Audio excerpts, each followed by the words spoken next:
Hello बच्चों, कैसे हो आप लोग। I hope everybody is all good. तो आज मैं आपके सामने थर्मोकेमिस्ट्री का लेक्चर नंबर 2 लेके आया हूं। ठीक है, लेक्चर 1 हम कर चुके थे, लेक्चर 2 पे आ गए हैं। तो मैं आपको आज के टॉपिक्स रिवील कर देता हूं। आज हम पढ़ने वाले हैं एंथैल्पी, पीवी वर्क जिसे प्रेशर वॉल्यूम वर्क भी बोलते हैं, first law of thermodynamics, reversible isobaric isochoric and isothermal processes, specific heat and heat capacity. काफी सारे टॉपिक्स हैं, ये छोटे छोटे टॉपिक्स हैं। आई होप ये ज्यादा से ज्यादा आज कवर हो जाए।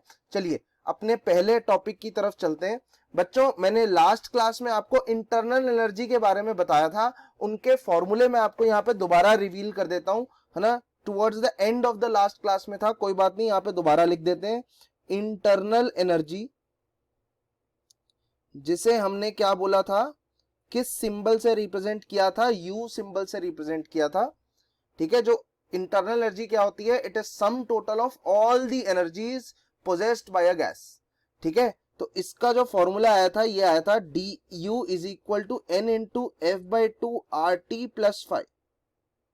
ठीक है, और फिर हमने क्या बोला था कि D U is equal to small change in U is equal to N into F by two R into small change in T.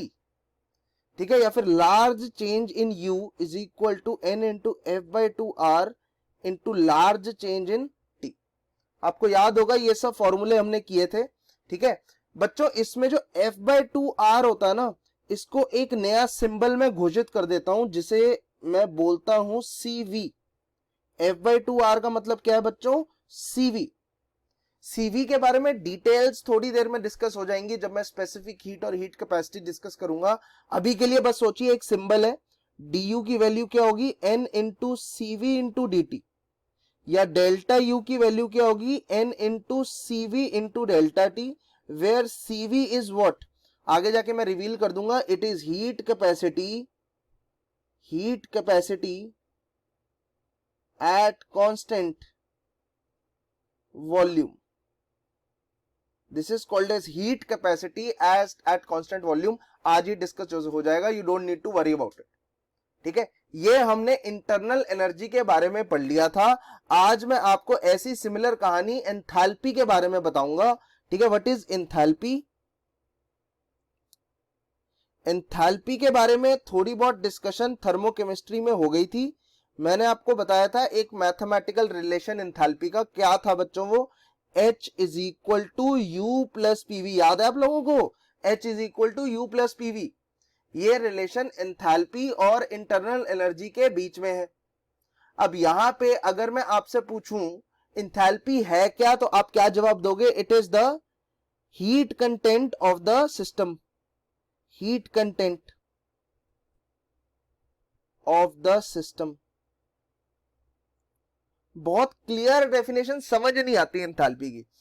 जैसे इंटरनल एनर्जी की डेफिनेशन बहुत क्लियर कट समझ आती है कि internal energy is the some total of all the energies possessed by the molecule. तो internal energy को क्या बोलते हैं बच्चों, इंटरनल एनर्जी को बोलते हैं U is equal to kinetic energy plus potential energy plus some extra energies, जो कि हमें नहीं पता। तो kinetic energy plus potential energy plus 5। ठीक है, पोटेंशियल एनर्जी की वैल्यू आइडियल गैस के लिए 0 हो जाती है, इसीलिए kinetic energy plus 5, kinetic energy की value n into F by two R T. ये सब चीजें लास्ट क्लास में डिस्कस्ड है।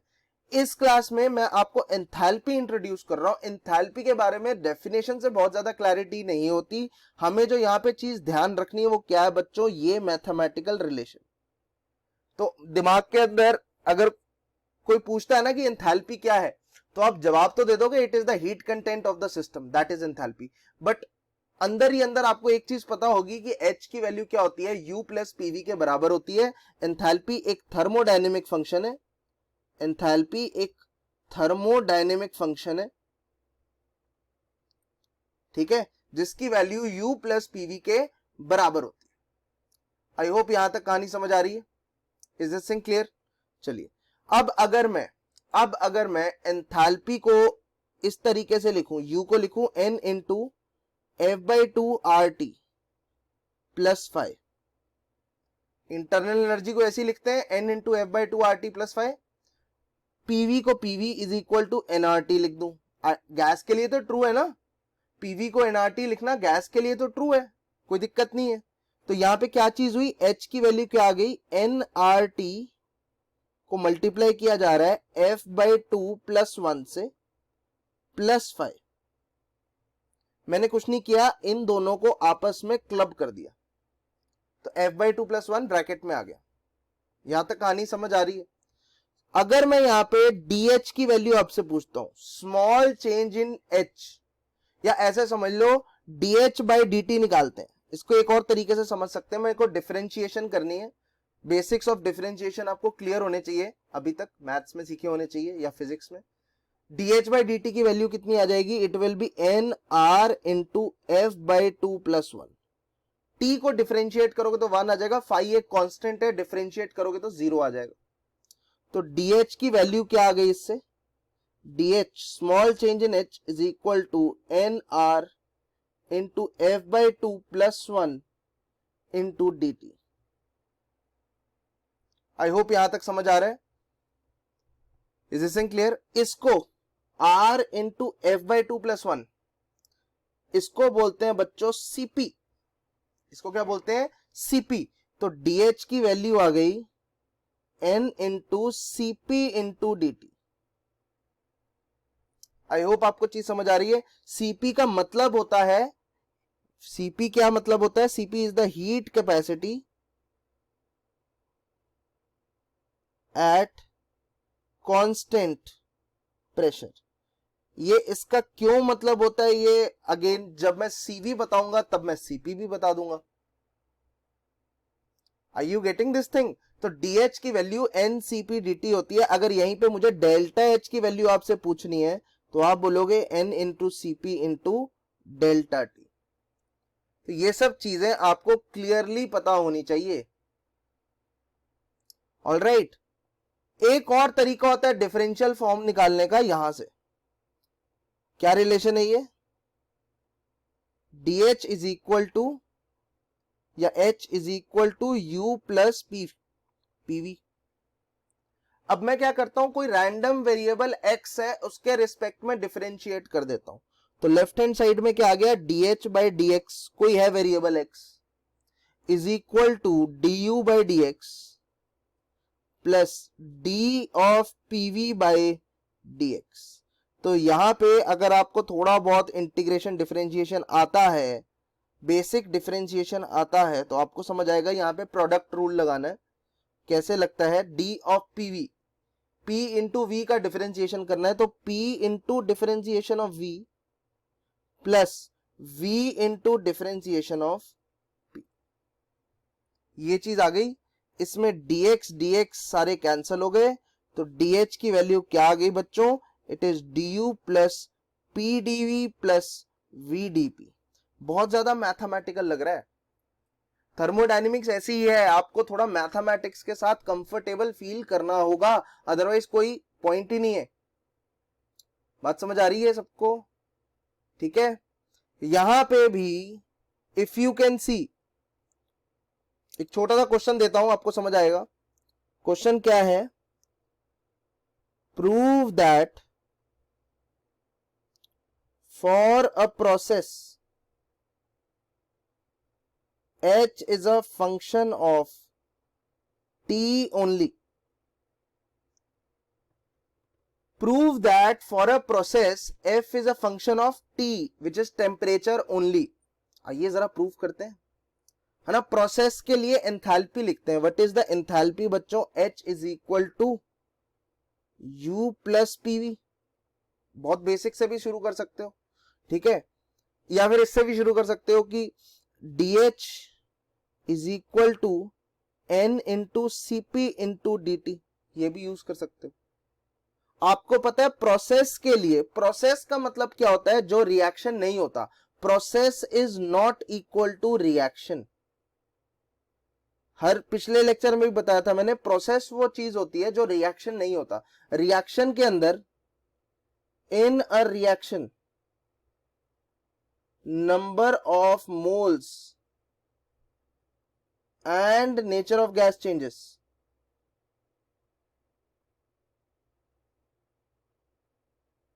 ठीक है, मैं क्या लिख रहा हूं, एक रिएक्शन के अंदर गैस के मोल्स भी चेंज होते हैं और नेचर भी चेंज होती है। जैसे सिंपल सा एग्जांपल है, SO2 plus half O2 gives you SO3। तो आपको पता है मोल्स भी चेंज हो रहे हैं, इसके 2 मोल इसके 1 मोल के साथ रिएक्ट करके इसके 2 मोल बना रहे हैं। तो दैट मींस 3 मोल से 2 मोल कहानी बन रही है। तो मोल्स भी चेंज हो रहे हैं और नेचर ऑफ गैस भी चेंज हो रही है। तो यही बताने की कोशिश कर रहा हूं कि रिएक्शन के अंदर आपकी नेचर ऑफ गैस भी चेंज होती है और मोल्स भी चेंज होते हैं। Are you getting this thing? Process के अंदर nature of gas and moles remains constant. Nature of gas और मोल्स क्या रहते हैं? कांस्टेंट रहते हैं। अब यहां पे अगर आप बेसिक से स्टार्ट करते हो, बेसिक का मतलब ये है H को लिखते हो N into F by 2 into R into T plus 5, ये U की वैल्यू है, plus nRT, PV equal to nRT, ये PV की वैल्यू है। अब इसको जब आप ब्रैकेट लेते हो, कॉमन लेते हो, तो N into F by 2 R common आ जाता है, ठीक है। एक सेकेंड, nRT कॉमन हो जाता है, सॉरी, nRT कॉमन आ जाता है, F by 2 plus 1 plus 5। I hope यहां तक समझ आ रहा है। अच्छा गाइस, 5 तो चलो कांस्टेंट है, 5 की वैल्यू एक कांस्टेंट है, तो इसके बारे में वरी तो नहीं करने की जरूरत, because H cannot be a function of 5 because 5 is a constant, 5 को वेरी नहीं करते हैं। अच्छा, N और N किस पे? N का मतलब क्या है? Moles. For a process constant है। सवाल सुनो मैं क्या पूछ रहा हूं, फॉर अ प्रोसेस कांस्टेंट। एक प्रोसेस के लिए नंबर ऑफ मोल्स कांस्टेंट रहते हैं। ये F बाई 2 प्लस 1 में जो F है वो डिग्री ऑफ फ्रीडम है। इसकी बात हमने फर्स्ट लेक्चर में कर रखी है। F को बोलते हैं डिग्री ऑफ फ्रीडम। क्या डिग्री ऑफ फ्रीडम किस पे डिपेंड करती है? नेचर ऑफ गैस पे डिपेंड करती है। Yes, it depends on nature of gas. अगर ये नेचर ऑफ गैस पे डिपेंड करती है, it is constant for a process. Process के लिए ये कांस्टेंट है। क्यों? क्योंकि प्रोसेस में नेचर ऑफ गैस चेंज नहीं होती। बच्चों, एक ही चीज रह गई है जो कि वेरी हो सकती है। कौन सी चीज है? T। Hence for a process H is a function of T only। इसका मतलब बस ये निकल के आता है, आपको फॉर्मूला से भी समझ आएगा कि अगर मेरे T में चेंज नहीं हो रहा, जैसे DH is equal to N into CP/dt, याद आ रहा है फॉर्मूला? अभी थोड़ी देर पहले तो किया था, आप इससे भी प्रूव कर सकते थे कि DH is equal to N CP/dt। अगर इफ dt इज 0, अगर मैं चेंज टेम्परेचर में नहीं कर रहा, तो DH की वैल्यू क्या आ जाएगी बच्चों? 0। दैट मीन्स अगर टेम्परेचर कांस्टेंट है तो मैं कुछ भी चेंज करता रहूं, उससे कोई फर्क नहीं पड़ता, एंथैल्पी में चेंज नहीं आएगा। ये समझ आ रहा है आपको? फॉर्मूले से समझ आ रहा है कि DH is equal to NCP/dt। That means अगर dt की वैल्यू 0 है, अगर मैं टेम्परेचर चेंज नहीं कर रहा, तो एंथैल्पी का चेंज भी पॉसिबल नहीं है। I hope it is okay, सबको समझ आ रहा हो एंथैल्पी और इंटरनल एनर्जी की कहानी, ठीक है। मैं यहां पे थोड़ा सा समराइज कर देता हूं। लोगों को मैथमेटिक्स देख के ना बड़ी अनकंफर्टेबल फीलिंग होती है, तो थोड़ा सा समराइज कर देता हूं, ठीक है। U एंड H की बातें समराइज कर देता हूं, बिकॉज ये बहुत बार यूज होने वाली है थ्रू आउट द टॉपिक, तो आपको एकदम क्लियर होना चाहिए। एक तरफ लिखो U, दूसरी तरफ लिखो H। U के नीचे लिखो इंटरनल एनर्जी।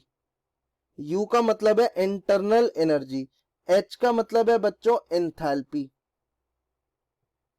इंटरनल एनर्जी का मतलब होता है it is sum total of all the energies like kinetic energy, potential energy plus some random energy 5। Ideal gas के लिए पोटेंशियल एनर्जी 0।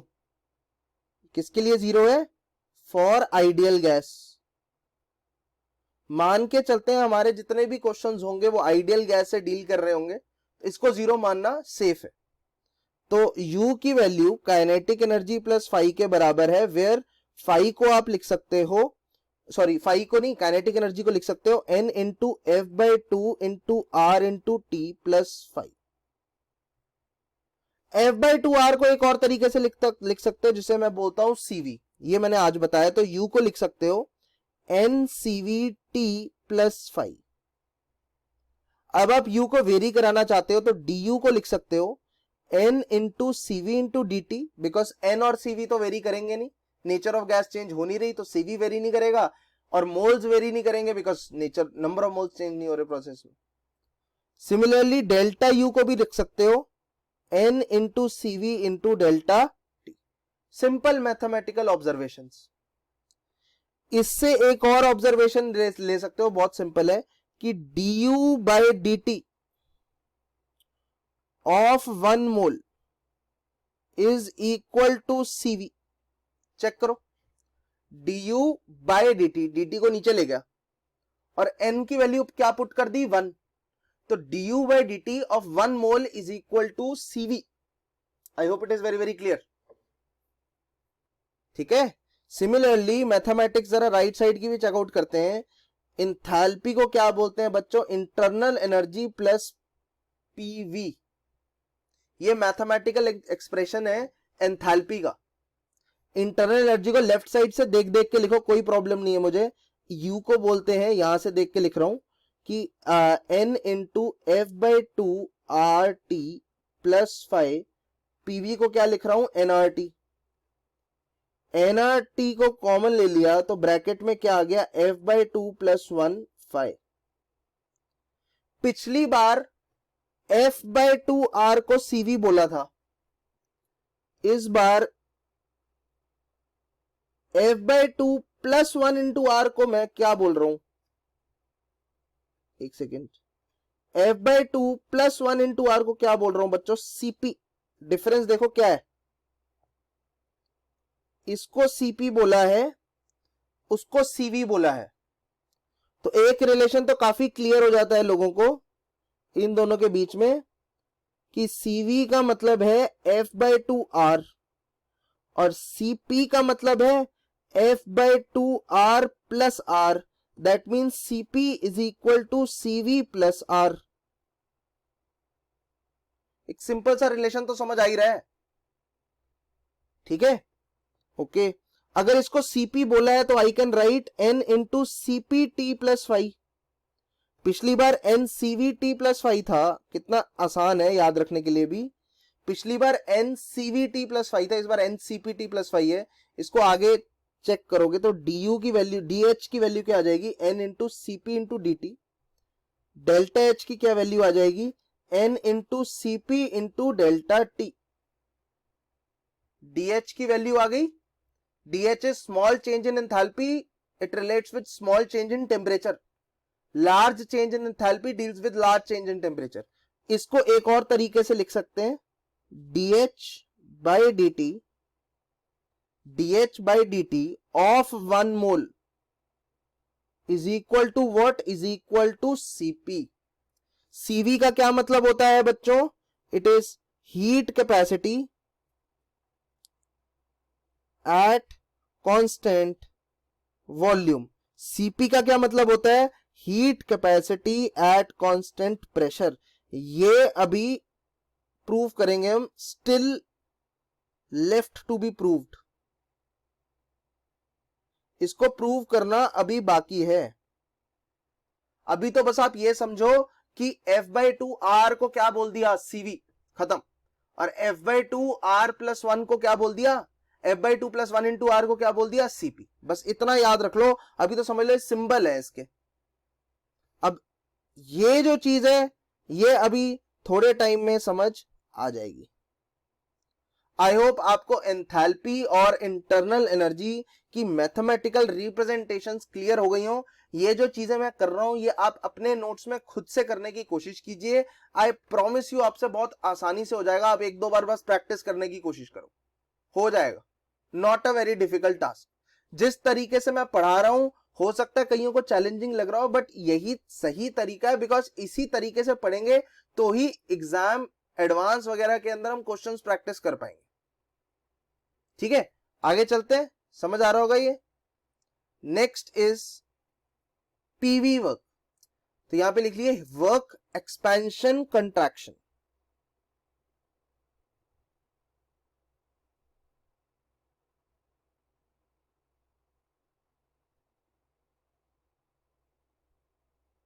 ओके, तो अभी इसको मैं पीवी वर्क भी बोलता हूं भाई, ठीक है, इसके आगे ये भी लिख दो पीवी वर्क या एक्सपेंशन कंट्रैक्शन वर्क। अलग अलग टाइप के वर्क होते हैं बेटा, जैसे आगे जाके हम पढ़ेंगे एक इलेक्ट्रिकल वर्क नाम की भी एक चीज होती है ना। अभी we are more concern about the PV work, pressure volume work.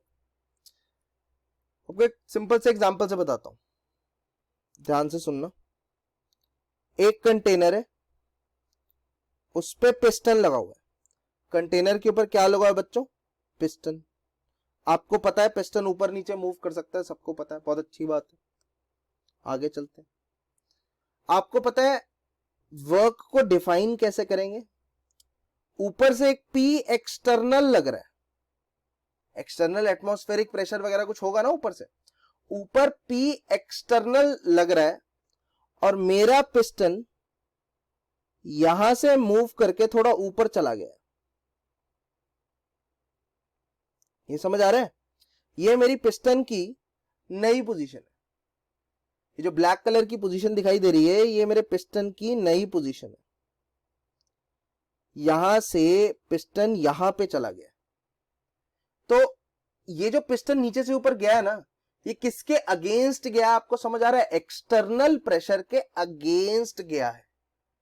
मतलब ऊपर से प्रेशर लग रहा था, मेरे हाथ की तरफ देखो, ऊपर से प्रेशर लग रहा था, ये मेरा हाथ, दूसरा हाथ ये पिस्टन है, ऊपर से प्रेशर लग रहा है। ये पिस्टन एक्सटर्नल प्रेशर के अगेंस्ट काम कर रहा है, ऊपर की तरफ जा रहा है। बात समझ आ रही है? सिचुएशन समझ आ गई? तो ये जो डब्बा है ये मेरा सिस्टम है। अगर पिस्टन ऊपर की तरफ जा रहा है, दैट मींस जो अंदर का सिस्टम है वो पिस्टन को बाहर की तरफ धक्का लगा रहा है। My system is doing work against the surrounding. बात समझ आ रही है? तो इसको ये बोलेंगे if piston is moving up. पहले तो टर्मिनोलॉजी समझो। If piston is moving up, अगर पिस्टन ऊपर भाग रहा है, system is doing work on the surroundings. तो हम क्या बोलेंगे अंग्रेजी में, क्या बोलेंगे कि अगर पिस्टन ऊपर की तरफ जा रहा है, दैट मींस ऊपर से कुछ एक्सटर्नल प्रेशर लग रहा था, मेरे पिस्टन ने उस एक्सटर्नल प्रेशर के अगेंस्ट ऐसे काम किया, ऊपर की तरफ फोर्स लगाई, तो मेरा सिस्टम सराउंडिंग्स पे वर्क कर रहा है। System is doing work on the surrounding. वो पिस्टन को ऊपर की तरफ पुश कर रहा है, सराउंडिंग के अगेंस्ट प्रेशर लगा रहा है। बात समझ आ रही है? इफ पिस्टन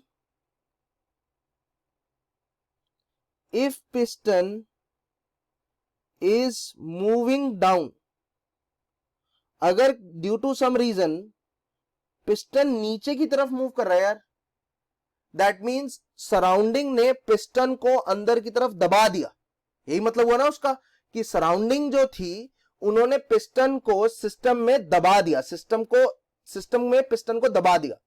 तो सराउंडिंग सिस्टम पे वर्क कर रही है। अब सराउंडिंग सिस्टम पे वर्क कर रही है बिकॉज सराउंडिंग ने जो पिस्टन मूव करा रही है, सराउंडिंग वो पिस्टन के प्रेशर के जो अंदर का प्रेशर है उसके अगेंस्ट वर्क करा रही है।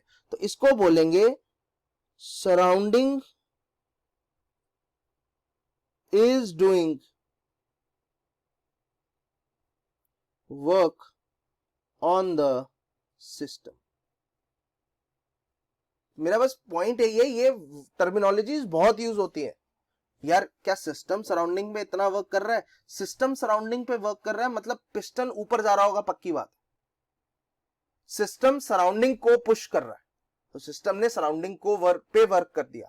लेकिन अगर सराउंडिंग ने सिस्टम पे वर्क करना है, दैट मींस सराउंडिंग उस पिस्टन को दबा रही है। I hope you are getting this. Work का फॉर्मूला जैसे हम डिफाइन करते हैं ना, वो है is equal to integral of P external into DV. इस तरीके से डिफाइन करते हैं। आपको पता है प्रेशर की वैल्यू क्या होती है, force per unit area. Pressure is force per unit area, तो इसको ऐसे भी लिख सकता हूं, integral of F external divided by area. यहां तक समझ आ रहा है? ओके। अच्छा, वॉल्यूम को क्या लिख सकते हैं, वॉल्यूम को क्या लिख सकते हैं, जरा इस पे ध्यान देंगे। इसकी अगर मुझे वॉल्यूम निकालनी है, डीवी निकालनी है।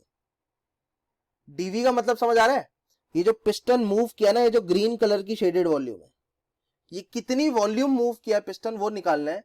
तो डीवी का मतलब है एरिया ऑफ पिस्टन। डीवी निकालना है तो कैसे निकालना है, area of piston into DX. कितनी लेंथ मूव किया है, यहां से यहां क्या है, डीएक्स है। तो एरिया इनटू डीएक्स, इस ग्रीन वाले एरिया की वॉल्यूम आ जाएगी, मतलब इस ग्रीन वाले शेडेड पोर्शन की वॉल्यूम आ जाएगी, एरिया इनटू डीएक्स। तो डीवी को लिखो ए इंटू डीएक्स, ए से ए इंटरेस्टिंगली कैंसिल हो गया, work done is integral of F DX. यही तो फिजिक्स में पढ़ते हो आप, work done is integral of F DX. बात समझ आ रही है? यही तो हम पढ़ते हैं। अच्छा बच्चों, यहां पे कई लोग अनकंफर्टेबल फील हो रहे होंगे, बिकॉज यहां पे मैंने माइनस नहीं लगाया है।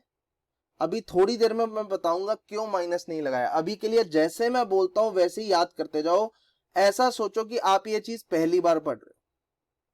अभी खुद का दिमाग मत लगाओ, ऐसे सोचो आप पहली बार पढ़ रहे हो। आई अंडरस्टैंड यहाँ पे माइनस आता है, बट मैंने नहीं लिखा है। There is some reason, trust me, there is some reason. तो वर्क डन, इन शॉर्ट आपको क्या याद रखना है, वर्क डन का formula which is equal to integral of P external into dV. बात समझ आ रही है? This is the formula you have to remember.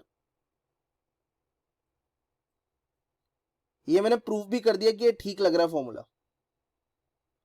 और अगर एक्सपेंशन है, गैस एक्सपैंड हो रही है, तो सिस्टम सराउंडिंग पे वर्क कर रहा है। अगर गैस कंट्रैक्ट हो रही है, अगर पिस्टन नीचे की तरफ जा रहा है, तो सराउंडिंग सिस्टम पे वर्क कर रही है। तो ये चीज बिल्कुल क्लियर होनी चाहिए कौन किस पे वर्क कर रहा है। आप बस वो पिस्टन की मूवमेंट चेक करोगे, आपको समझ आ जाएगा।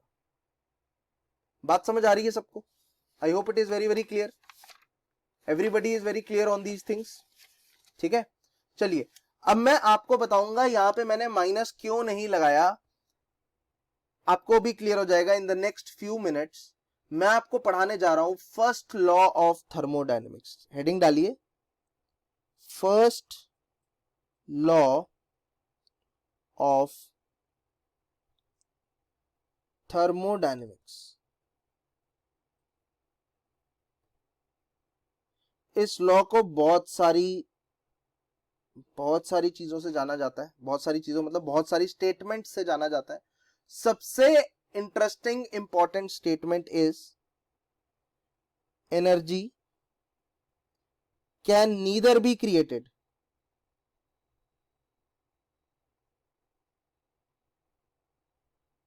Nor be destroyed.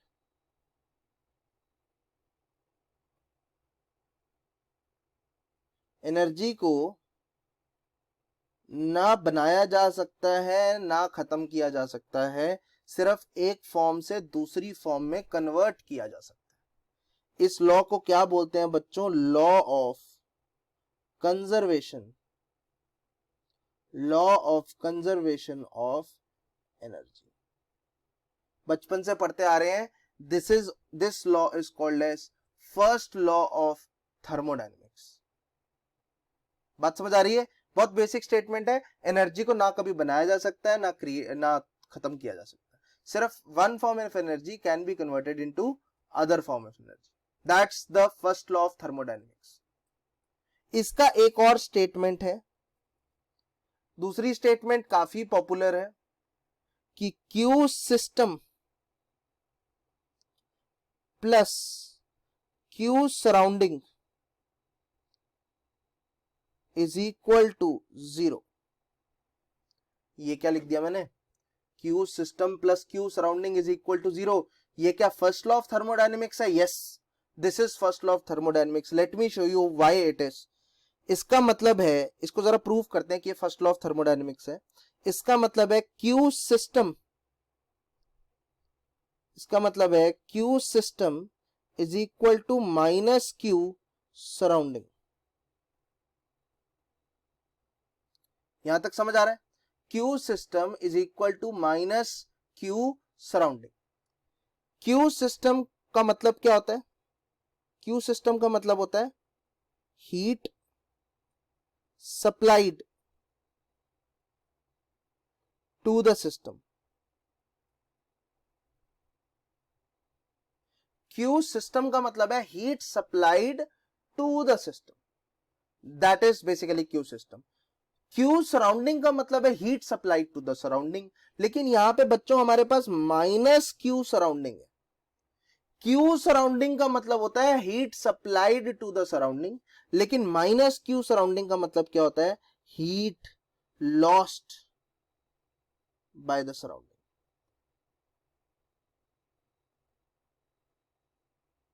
अब आपको समझ आ रहा होगा, जितनी हीट सिस्टम को मिल रही है उतनी ही हीट सराउंडिंग लूज कर रहा है. मैं दोबारा से रिपीट कर रहा हूं, जितनी हीट सिस्टम गेन करता है उतनी ही हीट सराउंडिंग लूज करता है. बेसिकली ये law of conservation of energy तो हुआ कि कहीं बाहर से, कहीं ब्लैक होल से कहीं से एनर्जी नहीं आ रही. सराउंडिंग ने जितनी एनर्जी लूज की, सिस्टम ने उतनी ही बराबर एनर्जी गेन की. हो गया ना कंजर्वेशन ऑफ एनर्जी, कि सराउंडिंग जितनी एनर्जी लूज करेगा वो एनर्जी खत्म नहीं हुई, वो बेसिकली किस में चली गई, किसके पास चली गई? सिस्टम के पास चली गई. सराउंडिंग ने लूज कर दी, सिस्टम ने गेन कर दी. That's why it is called as law of conservation of energy, because energy destroy नहीं हुई. सराउंडिंग ने अगर हीट, सराउंडिंग को अगर हीट मिली है तो ऐसा नहीं है कहीं रैंडम जगह से हीट मिली है. सराउंड सिस्टम को अगर हीट मिली है तो पक्का सराउंडिंग ने उतनी हीट लूज की होगी. तो this is also termed as another version of first law of thermodynamics. एक और वर्जन जो मैथमेटिकल वर्जन है, सबसे ज्यादा इंपॉर्टेंट है, the third version of thermodynamics, first law is. ये वर्जन आपको थोड़ा सा अनकंफर्टेबल लगेगा, but bear with me. The version is Q is equal to delta U plus W. आप एनसीईआरटी में देखोगे कुछ और, स्लाइटली कुछ और लिखा हुआ है. मैं बताऊंगा मैं ऐसा क्यों लिख रहा हूं. बच्चों, इन अनफॉर्चुनेटली थर्मोडायनेमिक्स आपका दो सब्जेक्ट्स में है. मतलब केमिस्ट्री में भी थर्मोडायनेमिक्स है, फिजिक्स में भी थर्मोडायनेमिक्स. दोनों सब्जेक्ट में सेम चैप्टर पढ़ते हो थर्मोडायनेमिक्स. दोनों चैप्टर्स में, दोनों सब्जेक्ट्स में सेम लॉ पढ़ते हो, first law of thermodynamics. First law of thermodynamics chemistry में भी है, फिजिक्स में भी है. बट प्रॉब्लम बताऊं क्या है? दोनों जगह साइन कन्वेंशन अलग अलग ले रखे हैं. केमिस्ट्री में साइन कन्वेंशन अलग है, फिजिक्स में साइन कन्वेंशन अलग है. I am using sign convention of physics, I am not using chemistry sign convention. मैं फिजिक्स के साइन कन्वेंशन यूज करूंगा ताकि आपकी लाइफ आसान हो जाए. क्योंकि अभी बताऊं क्या होगा, अगर आपने दोनों के अलग अलग साइन कन्वेंशन यूज किए तो आपको ना, जब आप पेपर अटेम्प्ट करोगे, आपको देखना पड़ेगा, अच्छा केमिस्ट्री का सेक्शन यूज कर रहा हूं तो ये फर्स्ट लॉ ऑफ थर्मोडायनेमिक्स है. अच्छा फिजिक्स का सेक्शन यूज कर रहा हूं, अच्छा ये फर्स्ट लॉ ऑफ थर्मोडायनेमिक्स. दोनों आपको अलग अलग याद करने पड़ेंगे. बात समझ आ रही है? दोनों के क्वेश्चन को सॉल्व करने का स्टाइल भी अलग अलग हो जाएगा.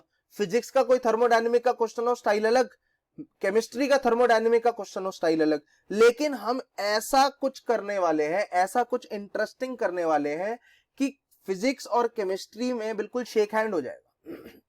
मतलब मैं केमिस्ट्री को, केमिस्ट्री के अंदर फिजिक्स की साइन कन्वेंशन यूज करके बताऊंगा और बाद में आपको बताऊंगा कि आंसर को कैसे रिपोर्ट करना है. ठीक है? वैसे एक छोटी सी चीज है, you use sign convention of physics. यहां पे लिखो, we are using sign convention of physics, जो फिजिक्स में दे रखी है, एंड विल रिपोर्ट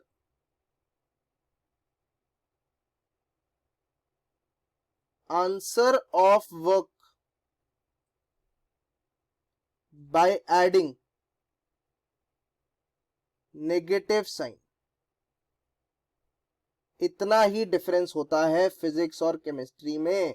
अगर ये छोटा सा नोट क्लियर है तो आपकी ना लाइफ आसान हो जाएगी, मैं बता रहा हूं। आधे लोग तो इसी में परेशान रहते हैं कि यार वर्क को हम पॉजिटिव बोले या नेगेटिव बोले, क्योंकि ऑप्शन में दोनों होते हैं, +200 -200। फिर फिजिक्स केमिस्ट्री में अलग अलग आंसर होंगे, सॉल्व करने का तरीका अलग अलग होगा। मैं आपकी लाइफ बिल्कुल आसान करना चाहता हूं। मैं चाहता हूं कि आप एक ही चीज याद करो, दो चीज याद ही मत करो। आप फिजिक्स की साइन कन्वेंशन याद करो, फिजिक्स के हिसाब से ही सारा क्वेश्चन सॉल्व करो। एंड में एक चीज कर देना बस, क्या छोटी सी चीज, वर्क डन का जो आंसर रिपोर्ट करोगे उसके आगे नेगेटिव साइन लगा देना। मतलब अगर किसी ने पूछा what is the work done, आप आंसर नेगेटिव साइन लगा के रिपोर्ट करोगे। ठीक है, इतनी मेरी रिक्वेस्ट मान लोगे? अगर इतनी रिक्वेस्ट मान ली है तो आपकी लाइफ आसान हो जाएगी। ठीक है, अदरवाइज ये चैप्टर हमेशा फिजिक्स की थर्मोडायनेमिक्स के साथ ऐसे क्लैश करता रहेगा, परेशान होते जाओगे कि भाई साइन कन्वेंशन यूज करूं तो कौन सी यूज करूं, हमेशा परेशान रहोगे। तो प्लीज इन सब झंझट में पड़ो ही मत, सीधे सीधे फिजिक्स की साइन कन्वेंशन यूज करो। और जब वर्क का आंसर रिपोर्ट करो, जब वर्क का आंसर रिपोर्ट करो तो माइनस साइन लगा के रिपोर्ट करो। ठीक है, अब ये जो फर्स्ट लॉ ऑफ थर्मोडायनेमिक्स है फिजिक्स वाला यूज कर रहे हैं, है ना, सब कुछ फिजिक्स वाला यूज कर रहे हैं। W की जब वैल्यू रिपोर्ट करेंगे तो नेगेटिव के साथ रिपोर्ट करेंगे। एग्रीड? ओके, तो चलो अभी हम फिजिक्स वाली बातें स्टार्ट करते हैं। Q का मतलब क्या होता है as per physics also, as per chemistry also? Q is taken as positive, sign convention की बात हो रही है, taken positive if heat is supplied to system। अगर सिस्टम को आपने कुछ हीट दी है, फॉर एग्जांपल मैंने सिस्टम को 200 जूल्स हीट सप्लाई की है, तो Q की वैल्यू +200 आएगी। It is taken as positive if heat is supplied to the system. बात समझ आ रही है? व्हाट इज डेल्टा यू बेटा?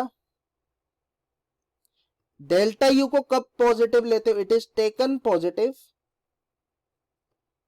If there is increase in internal energy,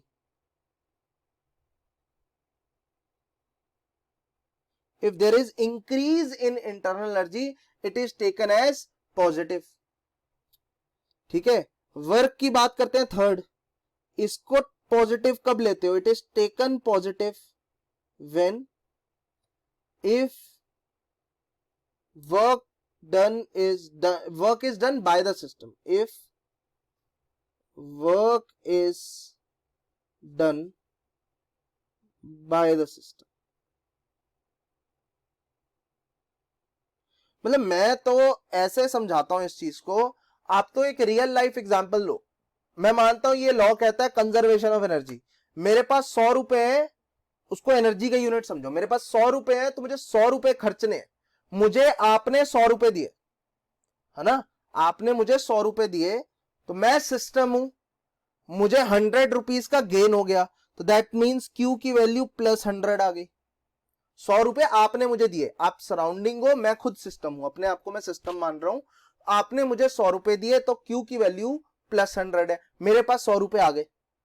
अब मैं उन 100 रुपए का क्या कर सकता हूं बेटा? 100 रुपए में से फॉर एग्जांपल मैंने 20 रुपए खर्च कर दिए, मैंने 100 रुपए में से 20 रुपए खर्च कर दिए, दैट मीन्स मैंने 20 रुपए का काम कर दिया। 20 रुपए खर्च कर दिए, दैट मीन्स मैंने 20 रुपए का काम कर दिया। और मेरी जेब में कितने रुपए बचे रह गए? 80 रुपए। That is my internal energy. अभी भी मेरे पास इतनी एनर्जी है काम करने के लिए। ये समझ आ रहा है कि मेरे पास 100 रुपए थे तो टोटल हीट कितनी हो गई, या टोटल मेरे पास मनी कितना हो गया? 100 रुपीज। उसमें से मैंने वर्क कितना कर दिया? दैट मीन्स मैंने खर्च कितने दिए पैसे? 20 रुपए। तो वर्क की वैल्यू 20 रुपए, मैंने खर्चे, सराउंडिंग्स पे खर्चे, ऐसे समझ लो। ठीक है, सिस्टम ने पैसे खर्चे, सिस्टम ने वर्क किया, तो दैट इज हाउ मच? 20। तो मैंने 100 एनर्जी सप्लाई की थी जिसमें से उसने 20 खर्च कर दी, 100 में से 20 खर्च कर दी तो उसके पास बची कितनी, 80 एनर्जी बच गई, उससे उसने अपनी इंटरनल एनर्जी बढ़ा ली। आई होप आपको ये कहानी समझ आ रही हो। ठीक है, this is guys first law of thermodynamics.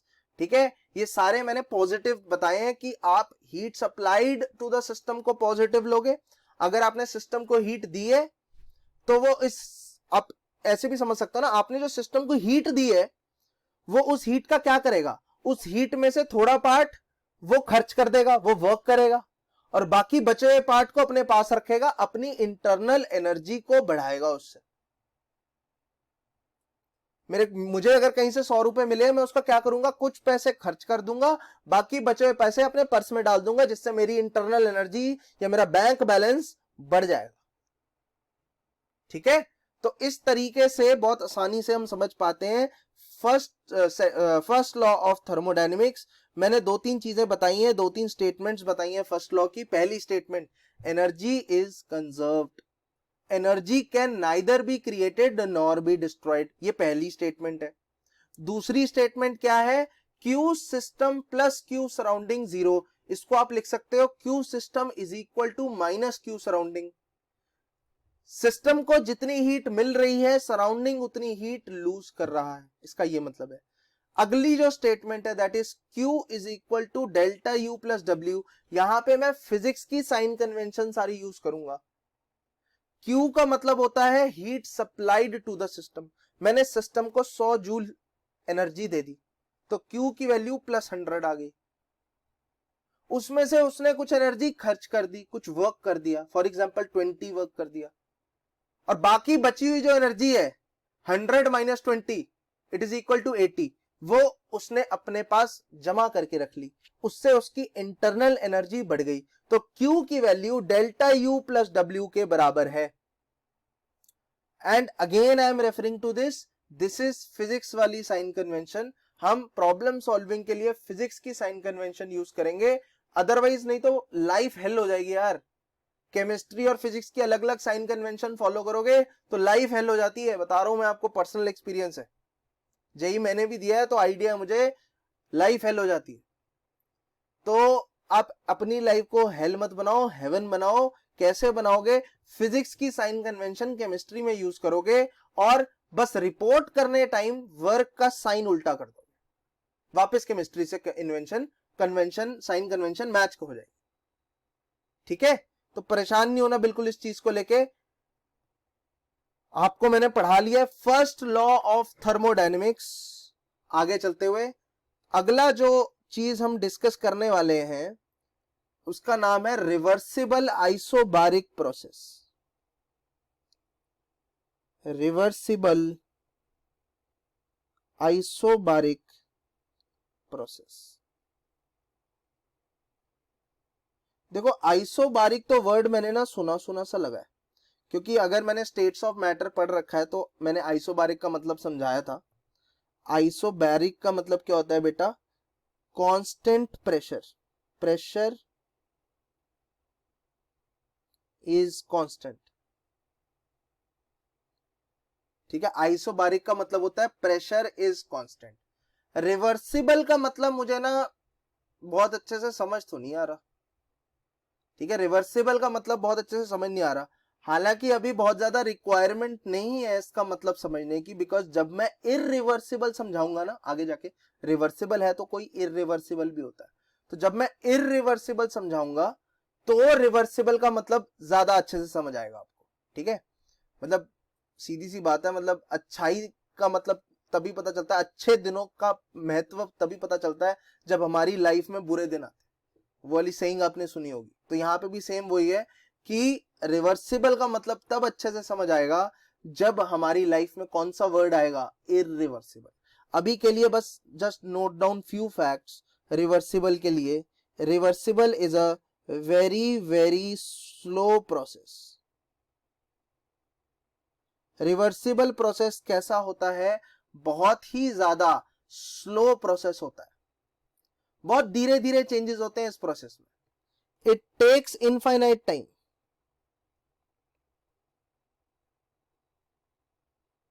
अगर किसी प्रोसेस को बहुत ही निहायती स्लो स्पीड पे करोगे, इनफाइनाइट टाइम लोगे, उसे रिवर्सिबल प्रोसेस बोलते हैं.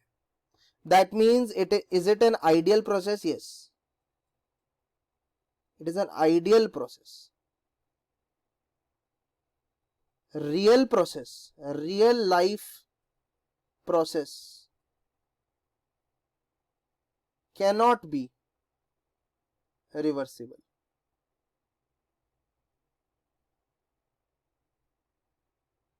समझ आ रही है बात?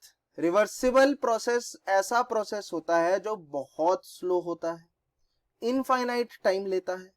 इनफाइनाइट टाइम लेने का मतलब है कभी खत्म ही नहीं होता. तो रियल लाइफ में कोई ऐसा प्रोसेस होता है जो इनफाइनाइट टाइम लेता है? नहीं. हमें कोई ऐसा प्रोसेस चाहिए ही नहीं जो इनफाइनाइट टाइम ले, है ना. हमें तो इंडस्ट्री में अगर कोई काम करना है तो कुछ टाइमलाइन होगी ना जिसमें काम करना होगा. इनफाइनाइट टाइम तो वो तो बेकार चीज हो जाएगी. तो इसलिए ये एक आइडियल प्रोसेस है, ये रियल लाइफ नहीं होता. रियल लाइफ में रियल लाइफ में ये प्रोसेस नहीं हो सकता रिवर्सिबल. रियल लाइफ में इररिवर्सिबल प्रोसेस होता है जो बाद में हम पढ़ेंगे. ठीक है. अच्छा, रिवर्सिबल प्रोसेस के बारे में और कुछ जो मुझे समझ आ सके interestingly. Yes, one thing you can understand that P system is equal to P external always. हमेशा सिस्टम का प्रेशर एक्सटर्नल प्रेशर के बराबर होता है इन PCA अरेंजमेंट. फॉर एग्जाम्पल, अगर मेरे पास ये पिस्टन सिलेंडर अरेंजमेंट है, ठीक है. अंदर क्या है? P system. बाहर क्या है? P external. ठीक है. ऊपर से एक्सटर्नल प्रेशर लग रहा है, नीचे से सिस्टम का प्रेशर लग रहा है. दोनों बराबर है अगर पिस्टन मूव नहीं कर रहा तो. अब मैं धीरे धीरे क्या करता हूं, इसमें ग्रेन्स ऑफ सैंड ऐड कर रहा हूं. Adding grains of sand gradually to increase pressure. धीरे धीरे क्या ऐड कर रहा हूं बेटा? ग्रेन्स ऑफ सैंड ऐड करता जा रहा हूं ताकि ऊपर से प्रेशर बढ़ता जाए. धीरे धीरे ऊपर का प्रेशर बढ़ रहा है तो अंदर सिस्टम के प्रेशर को भी प्रॉपर टाइम मिल रहा है ताकि ये ऊपर के प्रेशर के हिसाब से एडजस्ट हो जाए. मतलब फॉर एग्जांपल, मैंने P एक्सटर्नल में थोड़ा सा प्रेशर ऐड किया.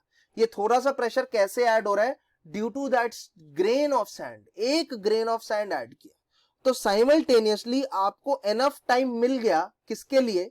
कि P सिस्टम भी थोड़ा सा एडजस्ट हो जाए, P सिस्टम भी थोड़ा सा बढ़ जाए.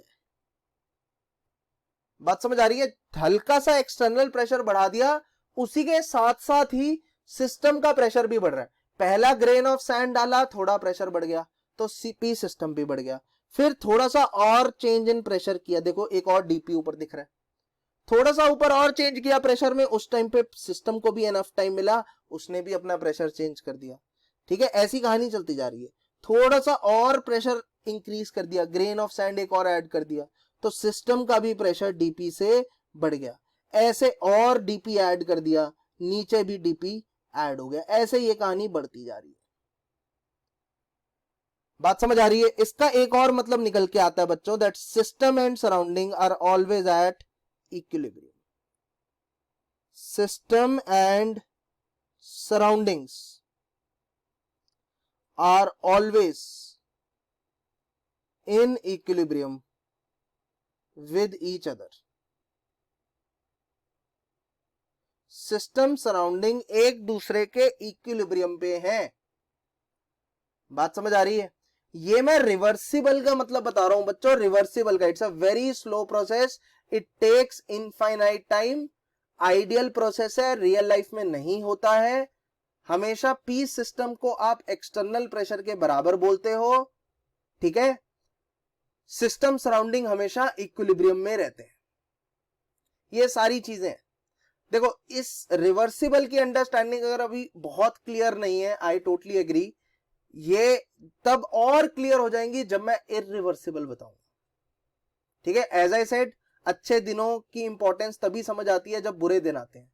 दैट मीन्स रिवर्सिबल की कहानी तभी अच्छे से समझ आएगी जब मैं इरिवर्सिबल समझाऊंगा। अनफॉर्चुनेटली अभी नहीं समझा सकता। रिवर्सिबल बता दिया, आइए रिवर्सिबल आइसोबारिक प्रोसेस समझते हैं। फिर से हेडिंग डाल रहा हूं, रिवर्सिबल आइसोबारिक प्रोसेस। ये क्या चीज है? प्रोसेस का मतलब आप समझते हो, what do you mean by process? Process का मतलब है जो रिएक्शन नहीं है, मोल्स और नेचर ऑफ गैस चेंज नहीं हो रही।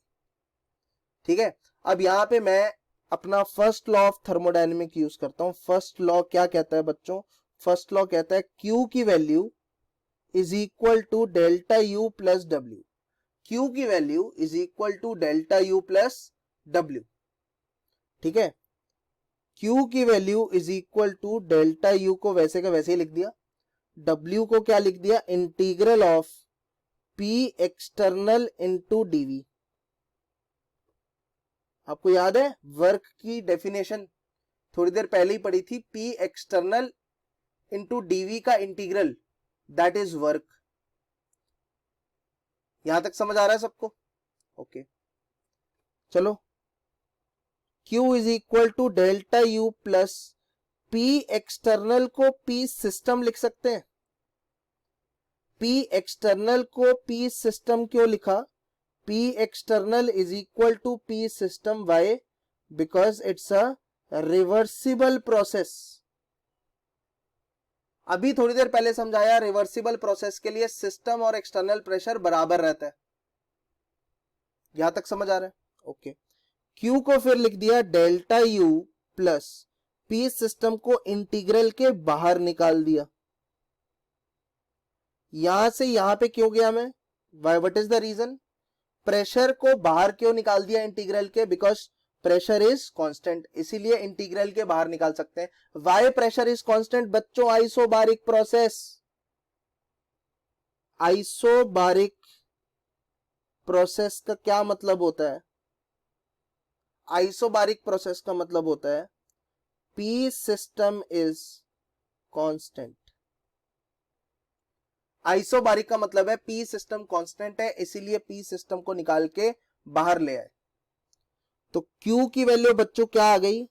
Q is equal to delta U plus P system into integral of dV is delta V। तो ये आ गई Q की डेफिनेशन। आप ये कर पाओगे? ठीक है, मैं अपने स्टूडेंट से ये चाहता हूं वो किसी भी प्रोसेस के लिए फर्स्ट लॉ को अप्लाई करना सीख ले। ये पहला प्रोसेस इंट्रोड्यूस किया मैंने, it is reversible isobaric process. Isobaric का मतलब प्रेशर कांस्टेंट है, तो Q is equal to delta U plus W, ये तो फर्स्ट लॉ हो गया। W को लिखना है integral of P external dV। P external को P सिस्टम क्यों लिख सकते हो? Reversible process. ठीक है, इसलिए P सिस्टम को लिख दिया, सॉरी P एक्सटर्नल को लिख दिया P सिस्टम। और फिर P सिस्टम को इंटीग्रल से बाहर क्यों निकाल सकते हो? Because P system is also constant. Why it is constant? Because it's a isobaric process. तो Q की वैल्यू आ गई delta U plus P system into delta V। यहां तक समझ आ रही है बात? वेरी नाइस, बहुत अच्छी बात है। चलिए आपको अब एक और चीज समझाते हैं। आपको याद है प्रीवियसली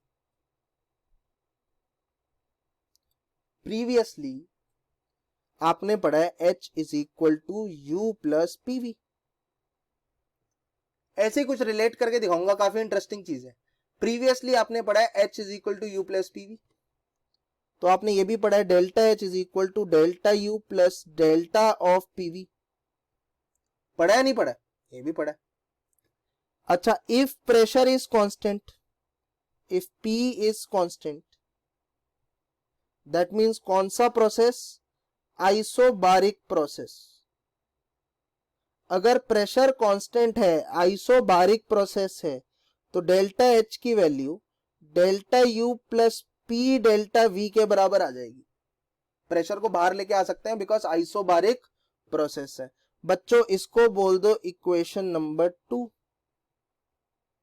ऊपर वाले को बोल दो, क्या बोल दो, इक्वेशन नंबर 1। कोइंसिडेंटली यहां पे लिखेंगे कोइंसिडेंटली LHS सॉरी RHS दोनों की सेम है, चेक करो, कोइंसिडेंटली RHS दोनों की सेम है, दैट मींस QP की वैल्यू डेल्टा H के बराबर होती है। ये QP मैं इसको लिख सकता हूं, why it is QP, because it is heat supplied at constant pressure. ये आइसोबारिक प्रोसेस की बात हो रही है, hence I can write QP here. हर जगह मैं QP लिख सकता हूं because heat is supplied at constant pressure. Subscript P का यही मतलब है। तो that means what do you mean by delta H? इस डेफिनेशन से, इस कोइंसिडेंस से क्या समझ आया? What is delta H? Delta H is basically equal to heat supplied at constant pressure, या फिर आप इसको बोल सकते हो it is heat of reaction. जब आप हीट ऑफ रिएक्शन थर्मोकेमिस्ट्री में डिस्क्राइब करते थे heat of reaction, it is heat of reaction at constant pressure. ये समझ आ रहे हैं कि delta H is basically equal to QP। Coincidentally दोबारा से चेक करो क्या किया है। लोगों को नहीं समझ आता बच्चों, लोगों को थर्मोडायनेमिक्स बहुत टफ लगता है because it's too much mathematical, but you have to be comfortable with this mathematics. ठीक है, तो आपको देखना है क्या हो रहा है यहाँ पे। सबसे पहले तो फर्स्ट लॉ को अप्लाई करना सीखना है। किसी भी प्रोसेस के लिए इस फर्स्ट लॉ को अप्लाई करना सीखना है। ठीक है, उसी से आगे आधी कहानी खत्म हो जाएगी। I hope you are getting this. अगर मैं अभी आपको एक और प्रोसेस इंट्रोड्यूस करवाऊं, and let's see if we are comfortable in applying the first law. ठीक है, आइए चेक करते हैं। This process is called as reversible isochoric process. Reversible का मतलब हम सब जानते हैं, आइसोकोरिक का मतलब क्या है? Volume is constant. Volume is constant, ये ऐसा प्रोसेस है जिसकी वॉल्यूम कांस्टेंट है। तो आपको पता है फर्स्ट लॉ अप्लाई अगर किया जाए, यहां पे फर्स्ट लॉ को क्या लिख सकते हैं? QV is equal to W plus delta U। Q के नीचे V क्यों लिख दिया? बिकॉज वॉल्यूम इज कांस्टेंट, एक ऐसा प्रोसेस जिसकी वॉल्यूम कांस्टेंट है। तो QV का मतलब क्या होगा? It is heat supplied, it is heat supplied at constant volume। Constant volume पे जो हीट सप्लाई कर रहे हो वो QV है, V लगा दिया बस। ठीक है, अच्छा जी, फिर क्या करना होता है आपको पता है? W को लिखना होता है integral of P external into DV plus delta U। यहां तक समझ आ रहा है? ओके, आपको एक बात पता है, DV की वैल्यू 0 है। Why? Volume is constant. Volume constant है, that means change in volume 0। That means अगर आइसोकोरिक प्रोसेस है तो उसमें वर्क की वैल्यू क्या होती है बच्चों? 0। वर्क की वैल्यू 0 है, दैट मींस QV की वैल्यू किसके बराबर है? डेल्टा U के बराबर है।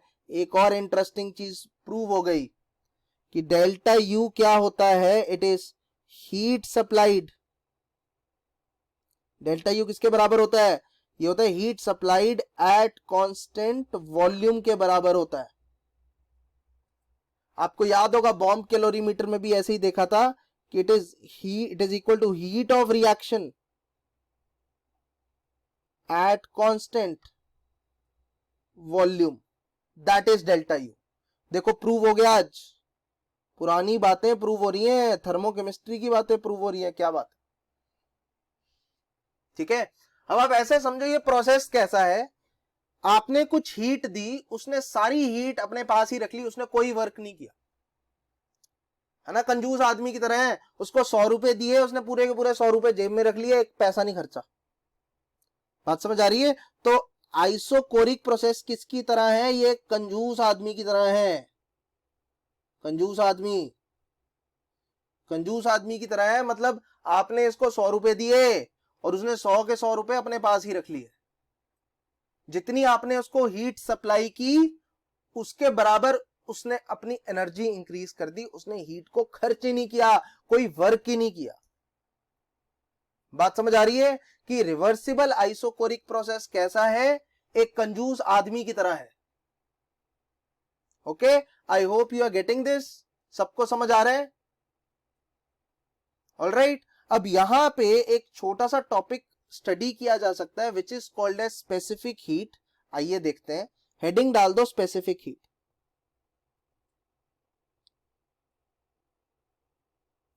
Specific heat and heat capacity.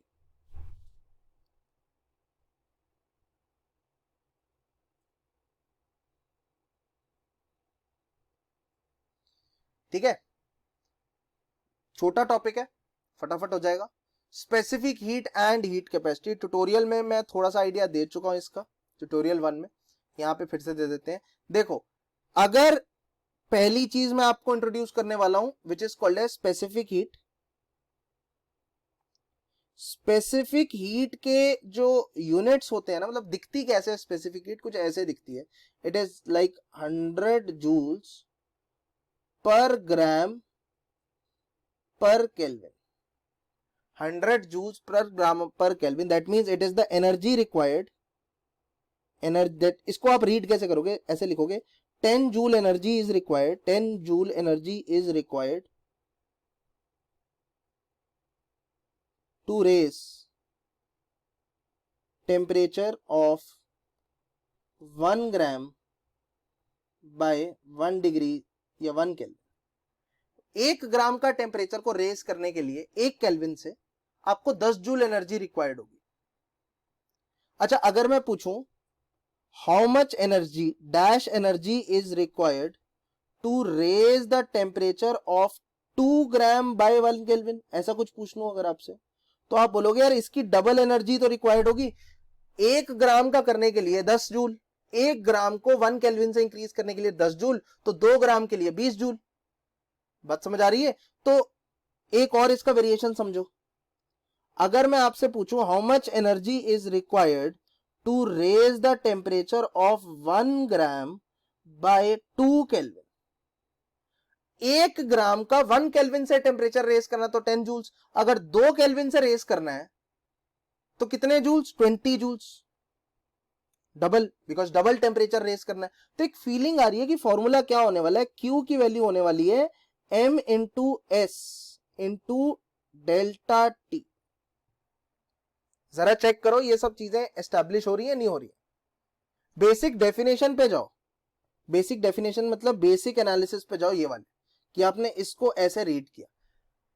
Specific heat का मतलब है Q की वैल्यू 100 है, स्पेसिफिक हीट का मतलब वो Q, स्पेसिफिक हीट वो Q है जब मास 1 और डेल्टा T 1 हो जाए। फॉर्मूला बैठ रहा है, चेक करो। स्पेसिफिक हीट वो एनर्जी होती है, स्पेसिफिक हीट की वैल्यू एनर्जी के बराबर तब होती है जब मास को मैं 1 पुट कर दूं और डेल्टा टी को भी 1 पुट कर। तो specific heat is the energy required to raise the temperature of 1 gram by 1 kelvin. I hope it is okay. आपको एक बेसिक स्पेसिफिक हीट की कहानी तो समझ आ गई। दूसरी गाइस, स्पेसिफिक हीट के बाद जो दूसरी चीजें यहां पे इंट्रोड्यूस कर रहा हूं, that is molar heat capacity.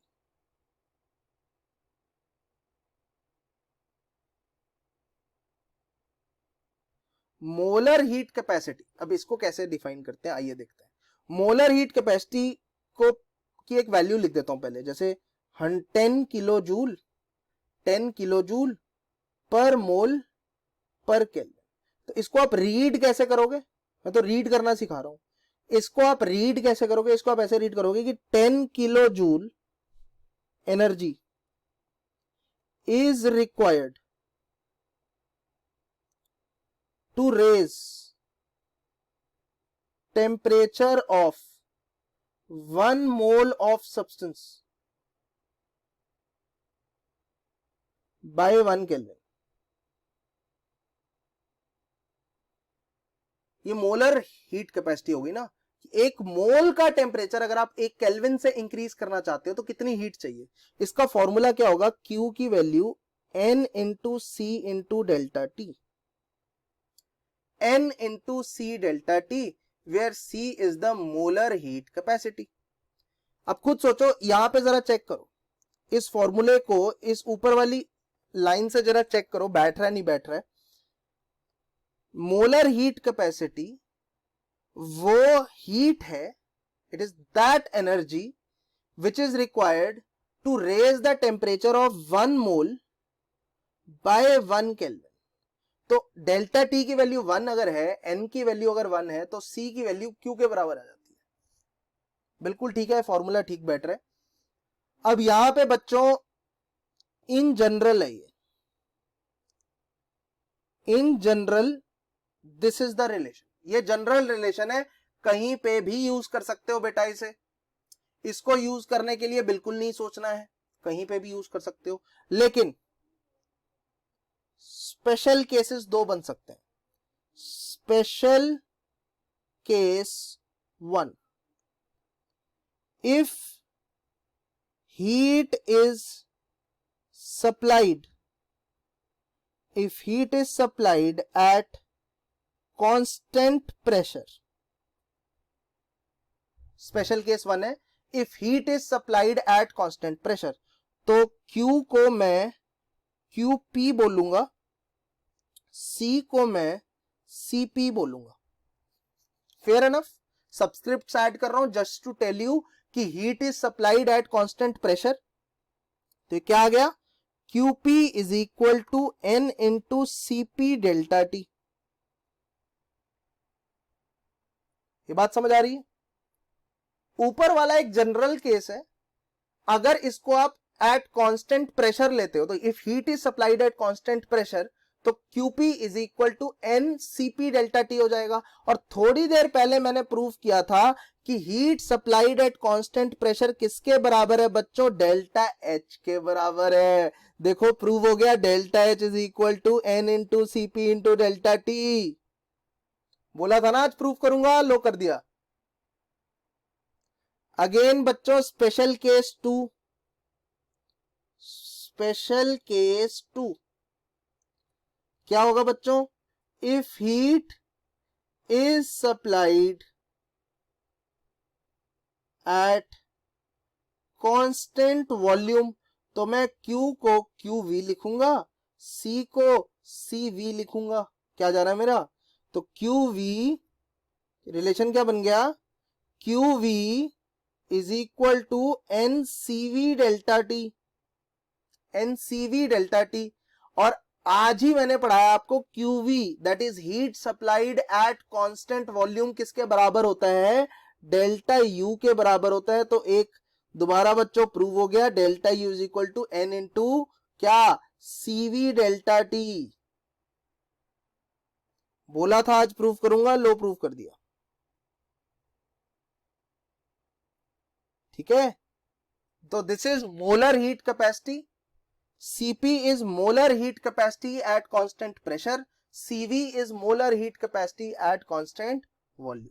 तो बच्चों ये जो मैंने पढ़ाया आज काफी इंपॉर्टेंट है, specific heat, molar heat capacity, है ना, प्रोसेसेस, फर्स्ट लॉ, बहुत सारी चीजें कवर हुई हैं। प्लीज इस लेक्चर को आई सजेस्ट कि एक बार और देखो, एक बार नहीं 2 बार देखो। रीजन, क्योंकि ये चैप्टर, ये जो लेक्चर है, ये आपकी थर्मोडायनेमिक्स का बेस बनाने वाला लेक्चर है। ठीक है, कोशिश करो जिस तरीके से मैं समझा रहा हूं आपको समझ आ रहा है, और आप इसके नोट्स भी अच्छे से बना रहे हो। ठीक है बच्चों, यहीं पे हम सेशन को खत्म करते हैं। I hope you enjoyed today's session. Take care, bye bye.